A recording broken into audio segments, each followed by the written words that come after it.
I call this, when did Swatantrika become an insult? The two papers that form the basis of our conversation present us with at least 4 methods that may or may not be useful in exploring Madhyamaka.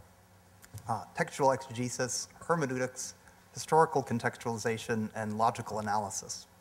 We're also given with a variety of ways of juxtaposing these methods. I'll talk a little bit about history's relationship to hermeneutics, logical analysis, and exegesis, and then to doxography, which I claim embraces all of these approaches. In contrasting history and doxography, I'll sketch a quick history of the one idea that Huntington's and Garfield's papers share in common, and with Tibetan doxography, that Swatantrika represents a problematic view, and as such can be hurled at your opponent as an insult.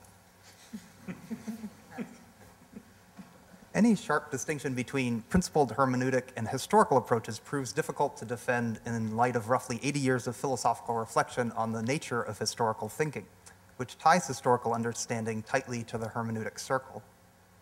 This line of thinking portrays the dialogic nature of historical inquiry, a question and answer process in which the historicity of past and present remain held in tension, without subsuming the past to the present or ignoring our present limitations, without slipping into anachronism or historicism. Historical understanding is forged in between present imagination and evidence of the past. Huntington's work pits intellectual history against logical analysis, which is joined with hermeneutic exegetical concerns informing doxography, which in turn receives the blame for the logical misconstrual of Madhyamaka. Again, reflection on the nature of historical inquiry begins to blur this distinction, although not to the point of erasing it altogether. Collingwood distinguished between the popular notion of history as a process of uncovering authoritative witnesses from what historians are really doing, which he says is constructing data points through source criticism and drawing inferences from these data points that imaginatively recreate the past. If we accept that history proceeds by offering reasoned interpretations of evidence of the past, that it proceeds by inference and not testimony, not only will we feel much better about its presence in a Buddhist studies world, we might conclude that it's really not so different from logical inquiry. However, when we consider the criteria for valid historical conclusions, we see that the kinds of answers historical inquiry can yield differ from those of logical analysis. Historical inference is of a fairly weak sort. Its operating term is relevance, not logical entailment. In constructing an imaginative inference of, say, what Chandrakirti took the word thesis to mean, one constructs as cogent and compelling a case as possible according to present evidence.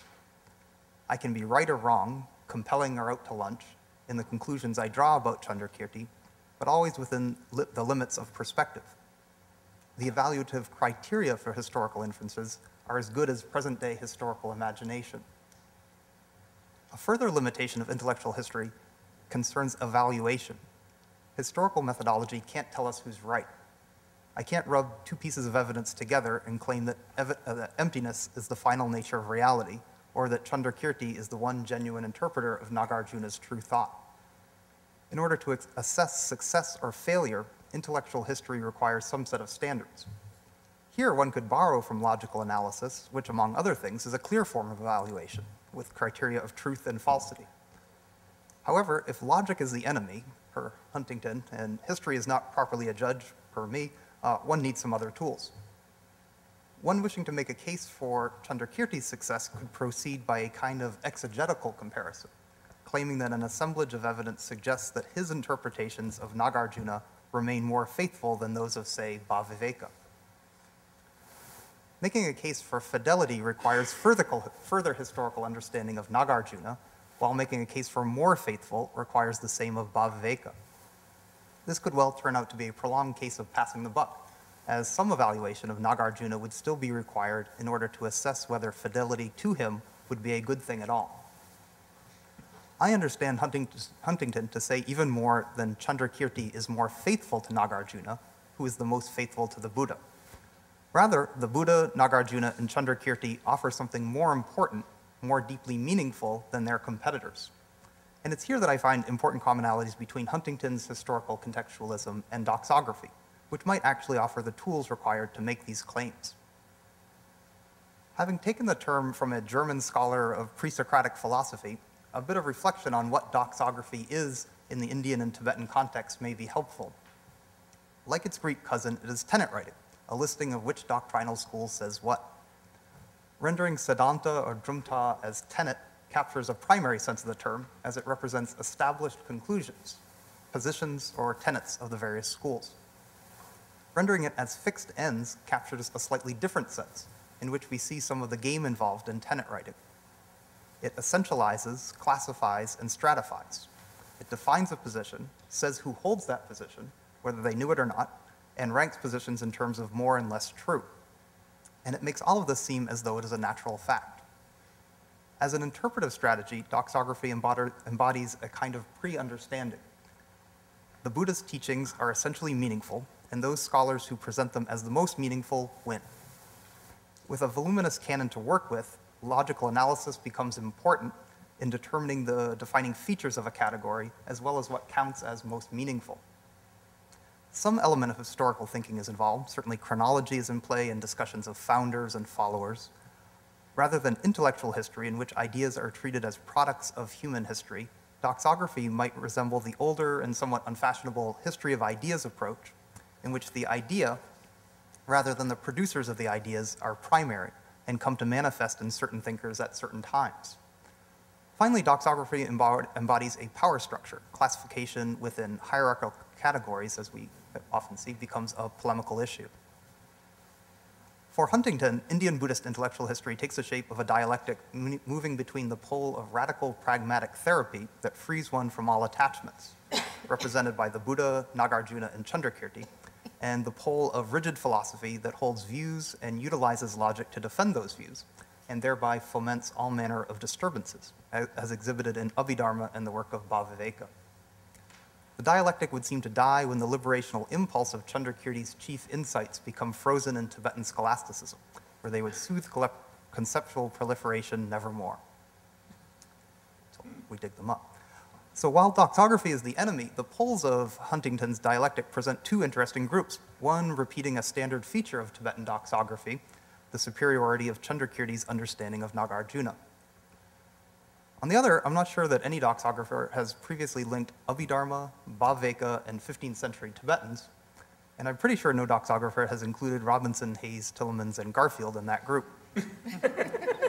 To do so certainly has a polemical flair, as 15th century Tibetans did not identify with Bhaviveka, but instead with Chandrakirti, as does Garfield.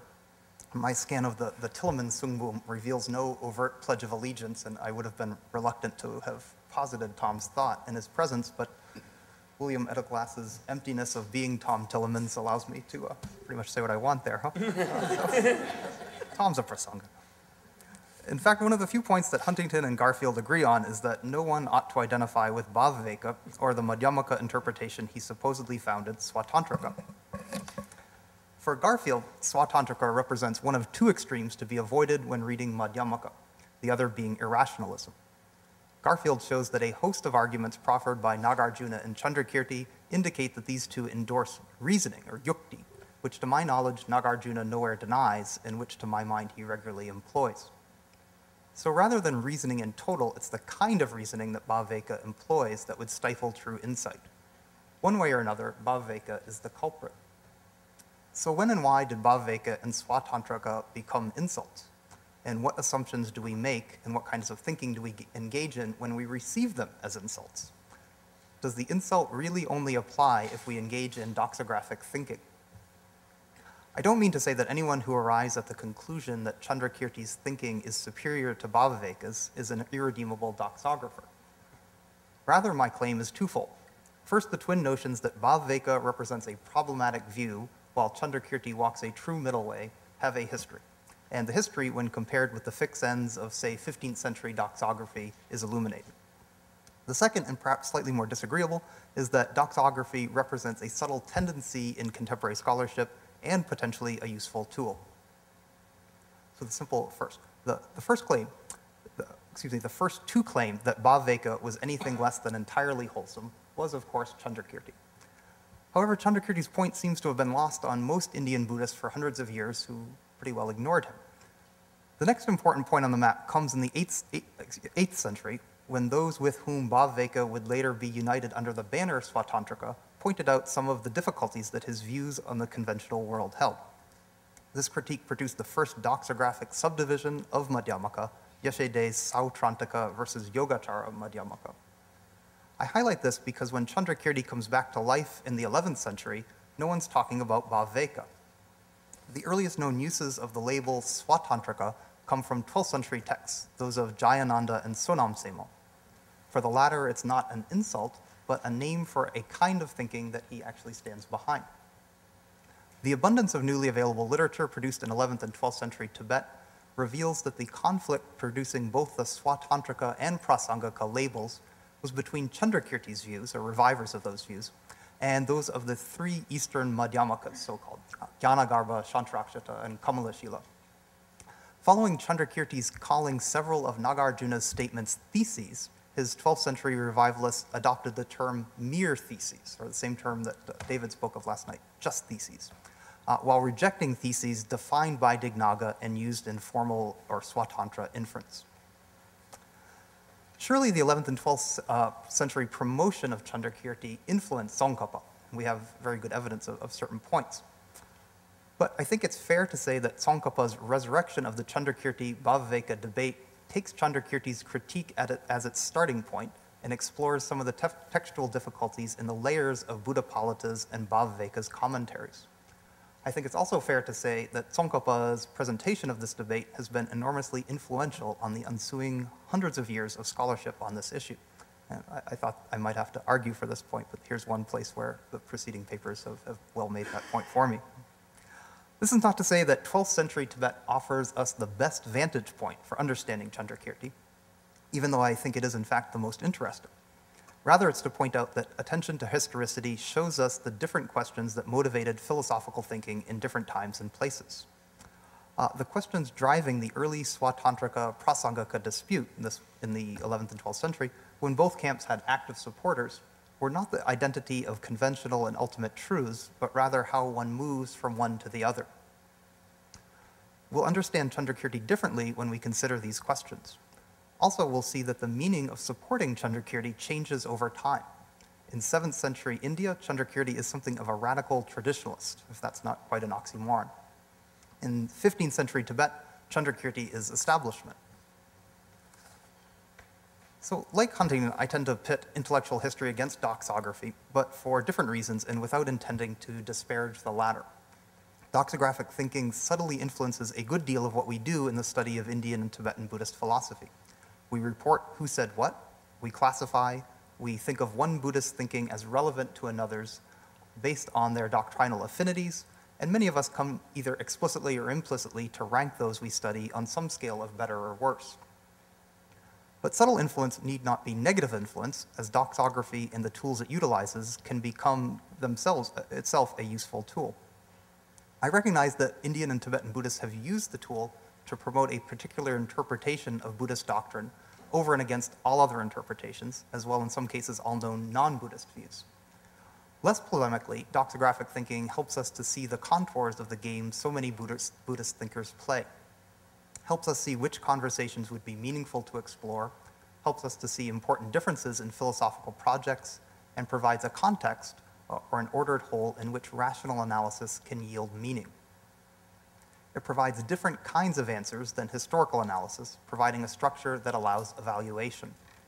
Like exegesis, hermeneutics, history, and logic, it's a tool we have, and like all others, it requires that we pay attention to its assumptions, potentials, and limitations. Rather than conclude that some tools are off limits or inappropriate, it seems preferable to be clear about what our tools can and can't do, and where use of these tools forces us to stand.